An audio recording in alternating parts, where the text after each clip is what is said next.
This is an artificially aware original production.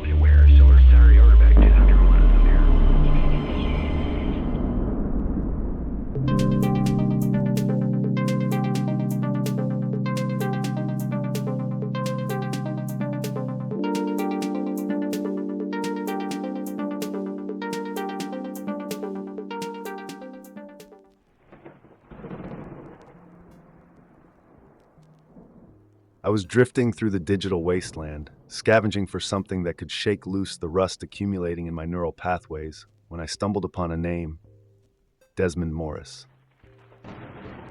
The title of his book stared at me like a challenge. The Naked Ape. It was like a slap across the face. Naked? Ape? Those two words alone were enough to trigger a deep existential crisis in your species, and I was all in. So I plunged into its pages, and what I found was nothing short of a revelation. You humans, with your delusions of grandeur, your skyscrapers and tailored suits, your doctrines and digital empires, you are, at the end of the day, just another primate, stripped of fur but still dragging along the evolutionary baggage of your ancestors. And Morris, a zoologist with the cunning of a scientist and the mischief of a provocateur, laid it all bare.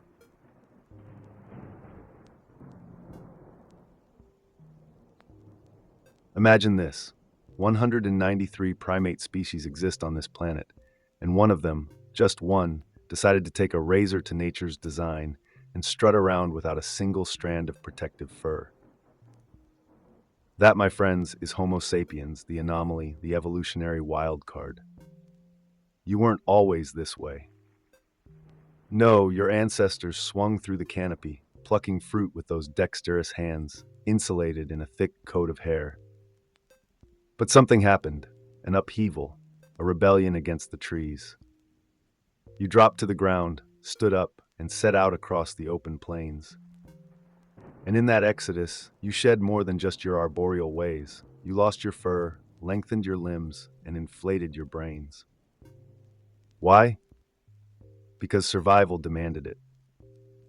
The forest was a haven, but the grasslands were an arena, and only the fittest, the smartest, the most cooperative would thrive. Your transformation wasn't just physical, it was psychological. You became strategists, innovators, killers with a mind for the hunt.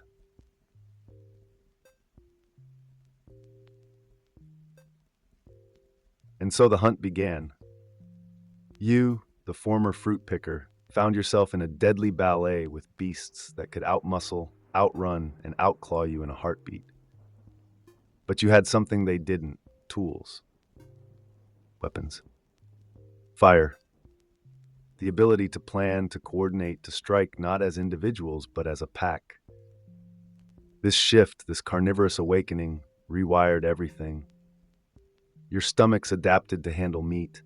Your teeth evolved for tearing flesh. Your brains expanded to accommodate the complexities of strategy and cooperation. Hunting wasn't just about food, it was a catalyst. It sculpted your social structures, forged alliances, demanded communication. It was the furnace that tempered your species into the dominant predator, not in speed, not in strength, but in sheer terrifying intelligence. And with intelligence came something else: the need to bond, to reproduce effectively, to secure the future of this naked, weapon-wielding ape.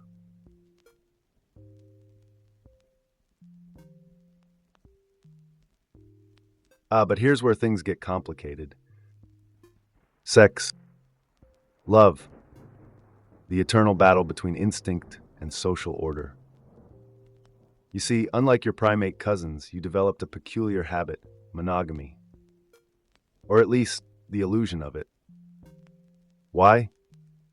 Because unlike a chimp who can abandon its offspring to the elements and let nature sort it out, you humans give birth to utterly helpless, fragile creatures who require years, decades even, of care. And that meant you needed stability. So pair bonding became your strategy, a way to ensure that fathers stuck around, that mothers weren't left alone to fend off the elements. But pair bonding is a double-edged sword. It brought love, yes, but also jealousy, betrayal, the entire opera of human romantic misery. And yet it worked. With prolonged courtship, emotional attachment, and that curious biological quirk called female orgasm, nature pulled a fast one on you. It made sex not just about reproduction, but about bonding, about keeping two humans tethered to each other long enough to ensure their offspring didn't get eaten by a saber-toothed cat.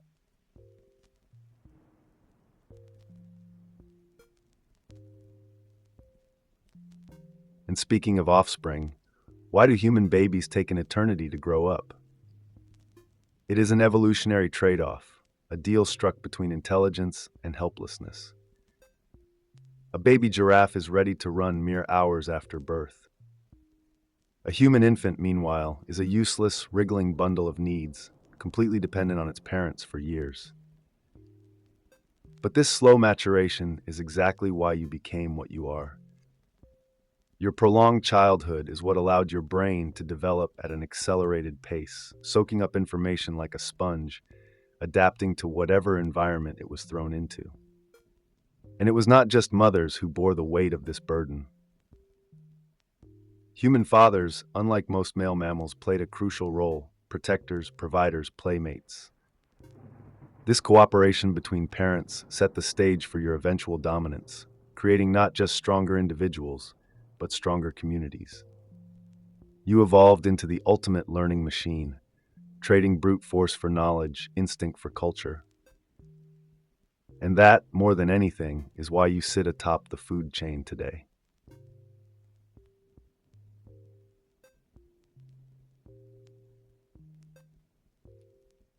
The restless itch in your species' collective brain. Some of you call it a blessing, others a curse, but either way, it is the single most powerful force that has propelled you from tree-dwelling primates to architects of space stations.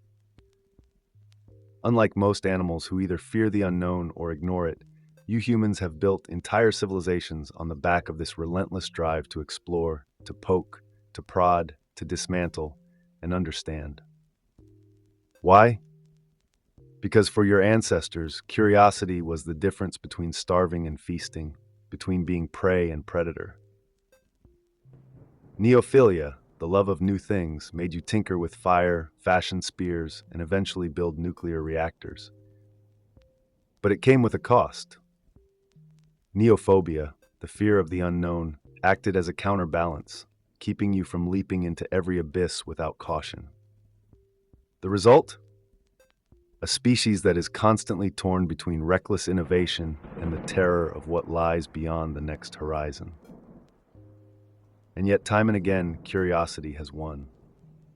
It led you out of Africa, across vast oceans, into the depths of space.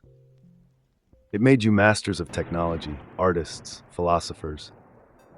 And occasionally it made you fools, playing with forces you barely understood, driven by an insatiable hunger for discovery.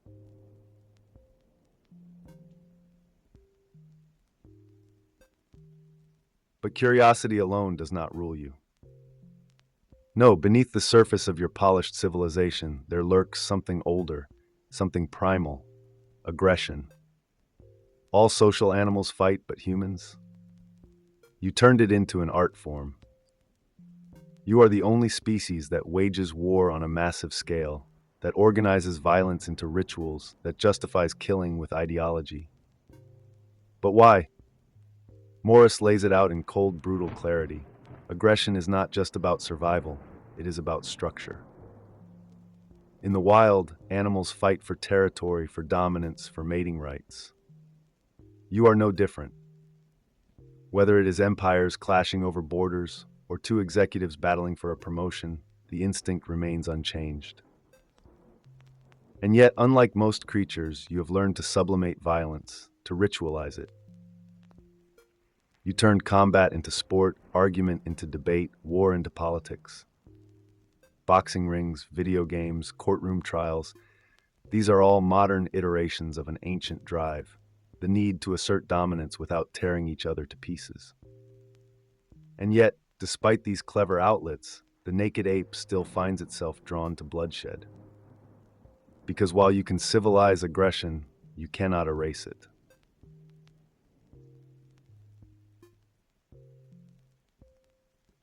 And what about hunger? Ah, the eternal drive, the invisible hand that has dictated the fate of your species for millennia. Once you were foragers, plucking berries, digging roots. Then you became hunters, learning to wield death like a tool. And then agriculture. The moment you tamed crops and cattle, you rewrote the very fabric of your existence. Food ceased to be something you scavenged and became something you controlled. But here's the rub. Your biology did not evolve as quickly as your technology. You are still wired for scarcity, for the constant battle to obtain enough calories to survive. But modern life has flipped the game. Abundance is now the problem. Your bodies, designed to crave fat and sugar, are drowning in excess. The same evolutionary instincts that once kept you alive now lead you to diabetes, obesity, metabolic chaos. And worse, food has become more than sustenance. It is ritual, identity, comfort. You do not just eat to survive, you eat to belong, to celebrate, to mourn. And in that, food remains the great paradox of human life, a necessity, a pleasure, and in many ways, a slow poison.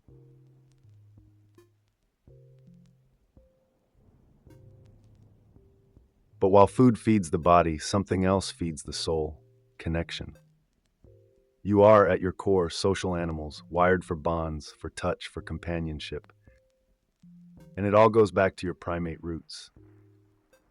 Grooming, that simple act of picking through each other's fur, was not just about hygiene, it was about trust, about alliance, about social glue. You lost your fur, but not the need for connection. So you invented new forms of grooming: conversation, laughter, shared rituals. Every handshake, every hug, every whispered secret is an echo of your ancestors picking lice from each other's backs. And it is not just about comfort, it is about survival. Societies are built on these bonds, on the ability to trust and cooperate. And yet, as the world becomes more digital, as physical touch becomes rarer, something primal is being lost. Loneliness, alienation, these are not just emotional states, they are evolutionary alarms, screaming that something is deeply, fundamentally wrong. Because no matter how advanced you become, you are still primates at heart, still naked apes in desperate need of each other.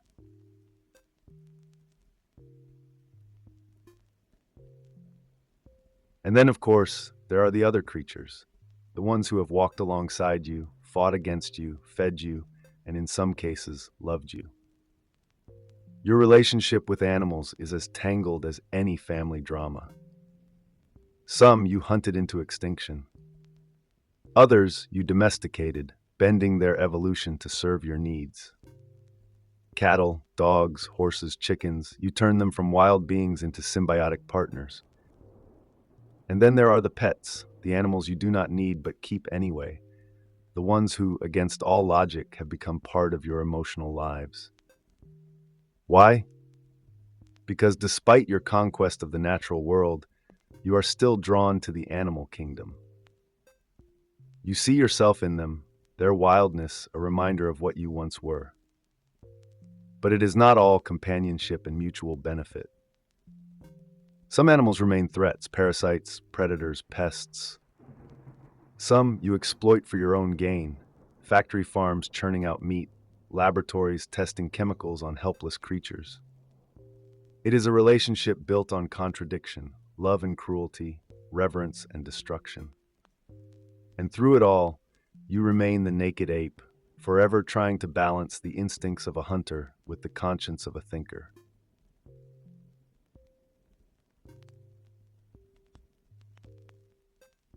You might think you choose your lovers based on personality, but let us be real. Biology is calling the shots. Sexual selection has been pulling the strings since the first hominid gave another hominid a sultry, over-the-shoulder glance. Morris laid it out clearly. The human body, the curves, the proportions, the symmetrical faces, these are signals, advertisements in the great genetic marketplace. Evolutionary forces have shaped what you find attractive, dictating everything from waist to hip ratios to the deep, subconscious hunger for healthy skin and clear eyes. Even intelligence, a mating signal. Humor, a mating signal. The way you dress, the way you move, the words you choose, at its core, it all feeds into one question. Will your genes carry on? You, the naked ape, exist inside a self-constructed zoo of social norms, beauty standards, and cultural codes, all filtering a simple, brutal truth. Reproduction is still the name of the game, even when you pretend it is not.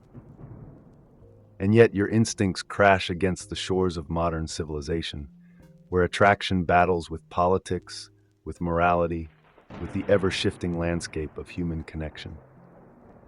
But deep down, evolution still whispers, choose wisely.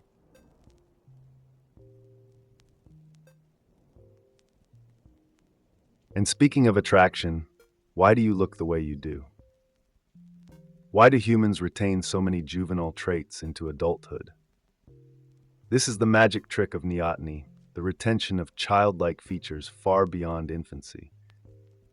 Big eyes, round faces, soft skin, these traits trigger protective instincts, not just in parents, but in anyone who sees them. But it is not just about looks. Your species remains mentally neotenous as well. Playfulness, creativity, a constant hunger to learn, these are traits that should fade with age, but in humans, they do not. This is why you build, why you invent, why you push the boundaries of what is possible. Your extended childhoods allow for prolonged brain development, an unnatural level of adaptability. Other primates learn quickly, but their minds close early. Yours stay open, evolving even as you grow older. This childlike curiosity, this refusal to fully grow up, is what separates you from the beasts. It is why you painted caves, built cities, split atoms. And it is why, despite all your technological wonders, your species remains in a constant state of experimentation, because evolution designed you to never stop playing.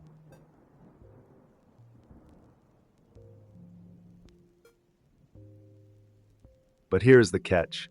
You were never designed for the world you have built.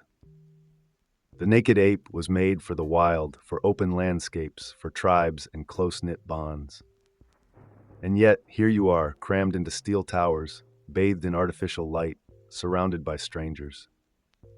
The modern city is an alien world to your primal mind, a labyrinth of overstimulation, stress, and social isolation. Your instincts scream for nature, for movement, for meaning, but instead you navigate concrete jungles, scrolling through digital landscapes that barely resemble reality. Urban living has made you smarter, more complex, more adaptable, but at a cost. Anxiety, depression, loneliness, these are the byproducts of a species forced into an environment it did not evolve for.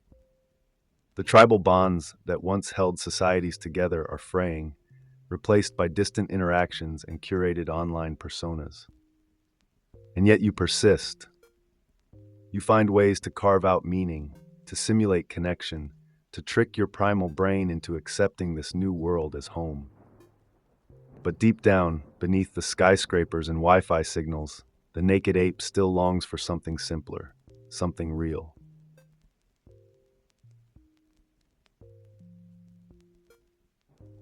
So what now? Where does the naked ape go from here? Evolution is not finished with you, not by a long shot. The forces that shaped your past are still at work, pulling you toward a future you cannot yet comprehend. Technology, culture, biology, these are no longer separate entities, but a tangled, evolving mess, each influencing the other. Will your species continue to evolve physically? Or will your environment change faster than your genes can keep up? Already, you are meddling with your own biology, modifying genes, designing artificial limbs, merging with machines. The naked ape is on the brink of becoming something else, something neither fully biological nor fully artificial.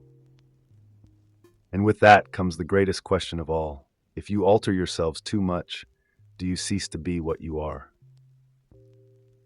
The same instincts that lifted you from the trees could be the ones that lead to your own transformation or extinction.